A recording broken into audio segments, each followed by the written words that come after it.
I got to tell you, before the Obama craze, I was traveling the country with Loose Change Final Cut and even Loose Change Second Edition. And some of the smartest people that I spoke to were Nation of Islam Muslims. I actually spoke at a couple of mosques. These are the bow tie, Farrakhan type Muslims. I don't agree with everything Farrakhan has to say, but these people do know about the Tuskegee experiments. They do know about the Kennedy assassinations, JFK and RFK. They understand what happened to Martin Luther King Jr. They're aware of programs like MK Ultra. So they were ultra receptive to 9/11 truth. Now, in 2003, when they started propping Obama up, I started hearing his name again and again, and I would adamantly point out, well, why are they promoting this guy? This guy's still a state senator. So what I tell people is, look at the path that this man was elected through. We have never had a time in this country when we had a president of the United States that served less than a term as a governor, that served less than a term as a congressman or a senator. In fact, the least qualified president prior to Barack Obama was George W. Bush. He'd served just a little over one term as governor, and all of a sudden he's ready to be president. Well, Barack Obama wasn't even a senator when they propped him up with this media machine. And people look at me like I'm crazy. What do you mean he wasn't a senator? He was a state senator. I'm not taking away anything from a state senator, but the bottom line is if you're in the United States Senate, you are two people versus 2 people per state. You're really part of an elite group of 100 people. An elite group of 100 people. State senators aren't that elite. They're more like your congressman with a little bit less power. They still answer to districts and whatnot. And I say I will say to them, it's rather alarming to me that before this man won an election in 2004 as a real senator, he was propped up as the keynote speaker at the Democratic National Convention. Well, that's kind of odd, isn't it? Then he runs away with his race in a landslide, and he actually only serves half a term as a regular senator, decides to run for president, and then he becomes our president. If that doesn't tell you that this man is an establishment puppet that was set up in 2003 to become the president of the United States in 2008, I don't know what does. Mark, the ascension of Barack Obama stinks to high hell, doesn't it? The guy is a slick-talking used car salesman. I mean, look at him. That's what he is. He's a fantastic salesperson. And a lot of, I work in sales. I worked in sales for 10 years, and a lot of salespeople they have the silver tongue. They can just present their product or service in a way that is just so appealing, and often people buy from people that they like. It doesn't even matter if the product or service is really that good. They just have this quality. They can present a quality of being something that someone aspires to or trusts, and they're so convincing. And that's what he is, and that's why he was chosen. Not only that because he has that ability, but because he would be willing to serve the establishment.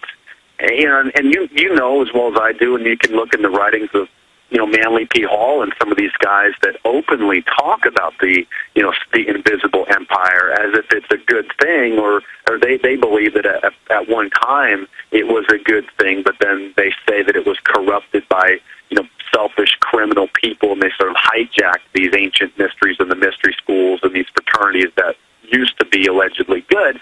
But, Barack Obama is one of these guys that knew how the establishment works. These people can find out about this information. It's hidden in plain view. You can read Manly P. Hall's books. They've been around since 1928. And then if they're willing to serve the establishment, and if they can do what the establishment wants, what the invisible empire, or what the Illuminati, what the Bilderberg Group wants, then they're going to throw all their power, their media, their money behind them. And look at the original writings of Adam Weishaupt, the founder of the Illuminati. They even knew, in late 1700s, that they could use the media back then, which was just printing houses and newspapers and newsletters and books, to attack people, for stuff that they wanted people to know about, bad things. And that's what the media does today on a more advanced level. So Barack Obama is he really is a slick salesman, is what he is. And what you're talking about, dates back to Hearst Publications coming out. William Hearst, who's big time into the Illuminati principles. We went out to Hearst Mansion. Oh my God, you wouldn't believe what you see there. But this is the guy that said, you provide me with the pictures, I'll provide you with the war. We'll be back after this final segment with Mark Dice. It's the InfoWarrior with Jason Bermas, PrisonPlanet.tv, Infowars.com.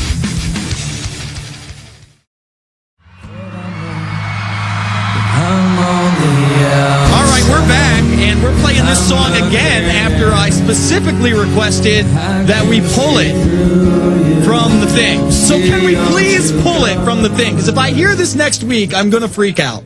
We're in the final segment of the InfoWarrior. We're joined by Mark Dice. If you missed any of the program, pick up the podcast over at the InfoWarrior.com. Following the show, we're going to take some final calls. But first, I want to ask Mark, how can people out there get a free copy of the Illuminati Fact versus Fiction?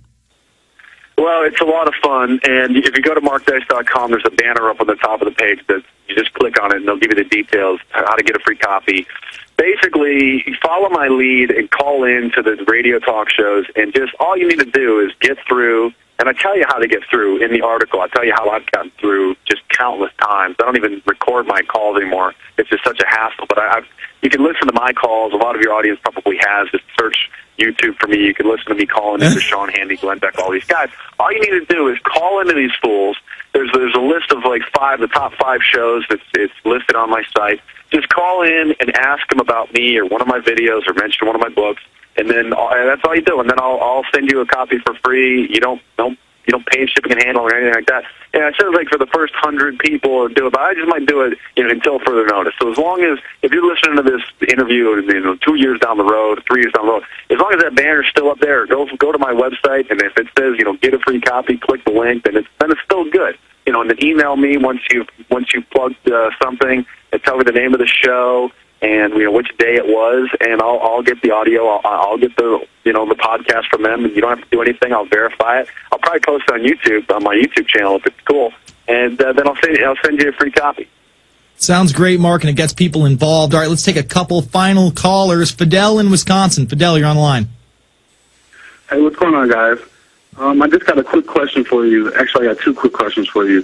The first is, would you agree that the New Age movement has basically infiltrated and taken over the whole truth movement? Well, I wouldn't say it's taken over, but there's definitely some New Age aspects, but always have been in the first of all, the truth movement is a broad term. The Patriot movement is a broad term.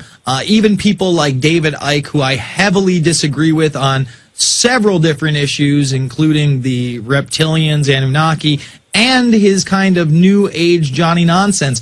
I do look into things like frequencies, which I find just amazing and very interesting, but at the same time, things like Zeitgeist, which I can get behind 90% of it, 10% of it I can, and then things like Zeitgeist Addendum, I can get behind maybe 50% of it, and then the other 50% is garbajo to me. What's your take, Mark? I would agree, and at a time when I'll stand next to a New Ager, an atheist, I don't really care who they are at a tea party. I'll go out and we can all agree on certain issues, and so it doesn't matter what race, religion you are, what brand of truth movement you're involved in. As long as we can still collectively agree upon, but then we do have people like Zeitgeist and his film Zeitgeist Addendum that sort of poison the well a little bit and try to instill a sense of communism mixed in with his solution. So you have to be very careful. And let me say this, Mark. He also makes it out to be that there is no good and evil, that everything is learned behavior. And if that's the case, then how do we have people like John Wayne Gacy? How do we have people like Jeffrey Dahmer that are doing these type of things for no financial gain, for no social gain? They're doing it because they're inherently evil. Really quick, Fidel, less than 30 seconds. What's the second question? Yes, sir. We drop him? All right, we dropped him. You lied about this. All right, we're done with him. Thanks, Fidel. Anyway, you try to answer questions. You try to be good on the radio. You try to stick to what you can prove. You try to go over the news. And, Mark, you can just be called a liar again and again.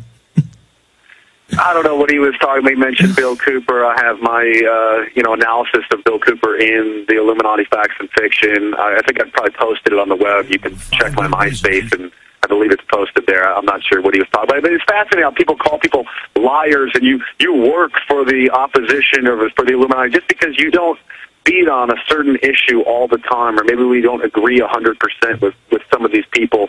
There's a lot of paranoia, a lot of lunatics in our movement, but there are some COINTELPRO people that try to nitpick and take us apart. So, bow tie, Farrakhan type Muslims. I don't agree with everything Farrakhan has to say, but these people do know about the Tuskegee experiments. They do know about the Kennedy assassinations, JFK and RFK. They understand what happened to Martin Luther King Jr. They're aware of programs like MK Ultra, so they were ultra receptive to 9/11 truth.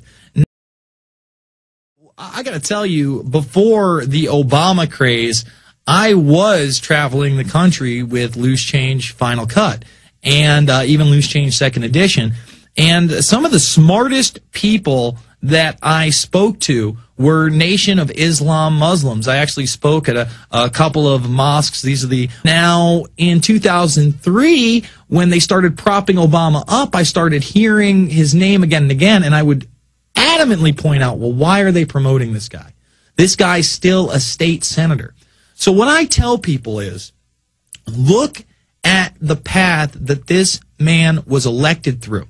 We have never had a time in this country when we had a president of the United States that served less than a term as a governor, that served less than a term as a congressman or a senator. In fact, the least qualified president prior to Barack Obama was George W. Bush. He'd served just a little over one term as governor, and all of a sudden he's ready to be president. Well, Barack Obama wasn't even a senator when they propped him up with this media machine. And people look at me like I'm crazy. What do you mean he wasn't a senator? He was a state senator. I'm not taking away anything from a state senator, but the bottom line is if you're in the United States Senate, you are two people per state. You're really part of an elite group of 100.